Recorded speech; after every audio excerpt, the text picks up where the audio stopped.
দর্শক দেখতেই পাচ্ছেন বাউসি বাজারে কিন্তু বাঁশে নির্মিত বিভিন্ন ধরনের যন্ত্রপাতি। তো আমরা জানবো এখানে কিন্তু মাছ ধরার বিভিন্ন ফাটক রয়েছে, আমাদের নিত্য প্রয়োজনীয় বিভিন্ন ধরনের ব্যবহারিক জিনিস রয়েছে। জানবো এগুলো কত করে আজকে বিক্রি করা হচ্ছে। আসসালামু আলাইকুম, ভালো আছে?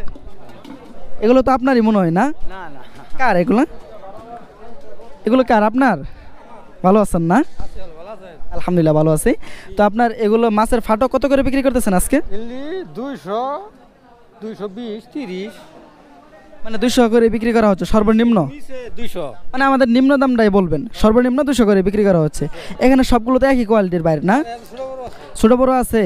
ছোট বড় এটা 150 না? ছোটটা এটাও 200 না? আবার এগুলো সবগুলোই 200 করে। 200 বেশি বিক্রি করা যায় না? নিচের রেট 200। আর আপনার ওই সবগুলো শুধু আপনি বাইরে নিয়ে আসছেন, বাইরে ছাড়া অন্য কিছু নিয়ে আসেন নাই? খাসা খাসা কত করে বিক্রি করতেছেন? খাসা আছে 150 আছে 200 আছে 160 টাকা আছে 70 টাকা আছে খাসা বুঝে দাম। মানে সর্বনিম্ন 150, তার উপরে হলো 100। ছোটও আছে, নিম্ন একবারে ছোট গুলো 100 টাকা। 100 টাকার দামে খাসা আছে। আর আপনার সর্বোচ্চ 200 করে না? তো দর্শক জানতে পারলেন খাসা কত করে বিক্রি করা হচ্ছে এই বাউসি বাজারে। তো আমরা কিন্তু আরও এক ধরনের বাইর দেখতে পেলাম, যে বাইরগুলো মূলত জাল দিয়ে বানানো হয়, আপনারা কিন্তু দেখতেই পাচ্ছেন। তো আমরা ব্যবসায়ের মুখ থেকে জানবো যে এই বাইরগুলো এই বাউসি বাজারে কত করে বিক্রি করা হচ্ছে। এগুলো মূলত মাছ মারার ফাটক। আপনাদের এলাকায় কী নামে পরিচিত সেটা আমাদের অবশ্যই কমেন্ট করে জানাবেন।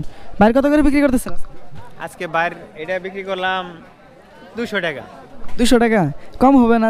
জালের বাইর, তারপরে এত দাম চাচ্ছে।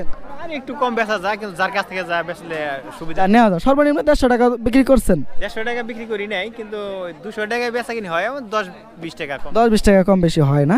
তো দর্শক জানতে পারলেন বাউসি বাজারে এই ফাটকগুলো, মাছ মারার ফাটকগুলো কত করে বিক্রি